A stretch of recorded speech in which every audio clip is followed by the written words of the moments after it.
Sir Andy's findings are damning. There is no other way to describe them. The force, we now discover, conducted little engagement with the Jewish community and none with the Jewish community in Birmingham before a decision was taken. As Sir Andy himself says, it is no excuse to claim, as the force now does, that there were high holy days during this time that prevented this engagement. Most concerningly, Sir Andy describes an approach taken by West Midlands Police that he characterises as, and I quote, confirmation bias.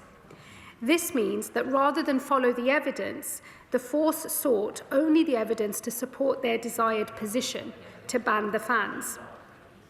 This saw West Midlands Police speak to Dutch police following a game in which there had been fan violence, while failing to speak to other countries, Greece, Ukraine and Denmark, where Maccabi Tel Aviv had played more recently and more peacefully. The West Midlands Police engagement with the Dutch police is one of the most disquieting elements of Sir Andy's report. The summary, provided as evidence to the Safety Advisory Group ahead of their crucial meeting on the 24th of October, was inaccurate. Claims including the number of police officers deployed, links between fans and the Israeli Defence Forces, the targeting of Muslim communities, the mass tearing down of Palestinian flags, attacks on police officers and on taxi drivers were all either exaggerated or simply untrue. In his report, Sir Andy is clear that the validation of intelligence conducted by the force was a cause of significant concern, that record-keeping within the force was poor, and he was especially concerned about the handling of sensitive information that should never have been shared without redaction. Sir Andy also points to a series of public statements from West Midlands Police that we now know to have been misleading. He shows that the police overstated the threat posed by the Maccabi Tel Aviv fans, while understating the risk that was posed to the Israeli fans if they travelled to the area. Misleading communications also extend to the words of the Chief Constable himself at his appearance in front of the Home Affairs Select Committee, when he claimed that AI tools were not used to prepare intelligence reports, a claim since refuted by one of his own officers who blames incorrect evidence on, and I quote, an AI hallucination. I know better than most that West Midlands police officers do their duty bravely day in and day out. Sir Andy's report does not argue that the entire force is failing. But what is clear from this report is that on an issue of huge significance to the Jewish community in this country and to us all, we have witnessed a failure of leadership that has harmed the reputation and eroded public confidence in West Midlands Police and policing more broadly. Faced by a game of such importance, the Chief Constable of the force, Craig Guilford, should have ensured more professional and thorough work was done.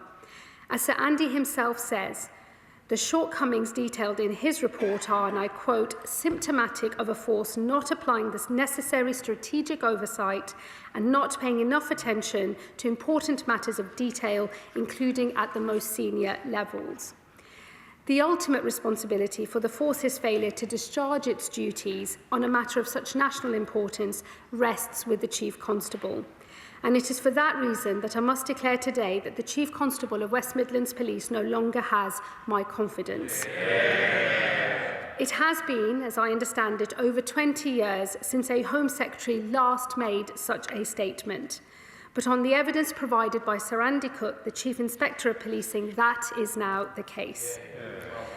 Until 2011, the Home Secretary had the authority to dismiss a Chief Constable, a power that was removed by the last Conservative government.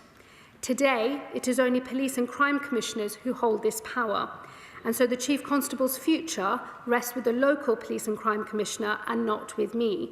But I am sure that Simon Foster will now follow all due process as he considers that question for himself. I do, however, believe this illustrates that Home Secretaries should, in future, have this power restored to them. When a Chief Constable is responsible for a damaging failure of leadership, the public rightly expect the Home Secretary to act, and I intend to restore their ability to do so.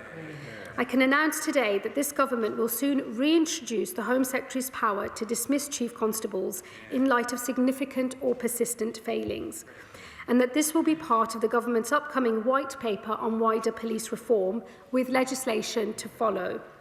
I do not expect this power to be used often, but I think it must be available at those rare moments when it is warranted.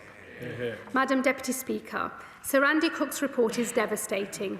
It catalogues failures that did not just affect the travelling fans, they let down our entire Jewish community in the West Midlands and across the country. I speak today not just as Home Secretary, but also as a Member of Parliament for a Birmingham constituency. In his report, Sir Andy says he believes the police acted in an attempt to avoid long-term damage to local community relations. If that is the case, what a grossly misguided effort it was. Peaceful, harmonious communities rely on a police service that, above all else, pursues the truth. In a world in which misinformation flows freely and dangerously, the police, in this case, added further misinformation into our public debate, when they could and should have provided the truth that could have allayed fears. In doing so, West Midlands Police did not support community relations. Instead, they inadvertently made things worse.